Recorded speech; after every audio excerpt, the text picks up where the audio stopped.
Dandruff एक ऐसी बीमारी है जो पूरी दुनिया की आधी पॉपुलेशन को अफेक्ट करती है, जिसमें 51% मेल्स और 49% फीमेल्स हैं।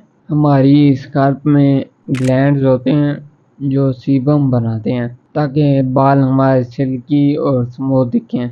जब सीबम की प्रोडक्शन ज़्यादा हो जाती है तो हमें फंगस, जिसे मेलासीजिया कहते हैं, वो हो जाती है, और ये हमारे अंदर के हार्मोनल चेंजेस और प्यूबर्टी की वजह से होता है, किसी पर्सन टू पर्सन शिफ्ट नहीं होता। रिसर्चर्स कहती हैं कि डैंड्रफ को ख़त्म नहीं किया जा सकता, इसे कंट्रोल या कम कर सकते हैं, जबकि हमारे प्रोडक्ट्स को इस तरह प्रमोट किया जाता है जो एकदम वक्त और जज्बात बदल देते हैं। मेरी एक रिक्वेस्ट है कि आप किसी भी प्रोडक्ट को प्रमोट करने से पहले रिसर्च कर लिया करें कि आप जो कह रहे हैं क्या ये वही है। इससे देखने वालों के भी पैसे बच सकते हैं। और आपका क्या ख्याल है कि ये प्रोडक्ट डैंड्रफ को एलिमिनेट करती हैं जैसे बताया जाता है? कमेंट्स में बताएं।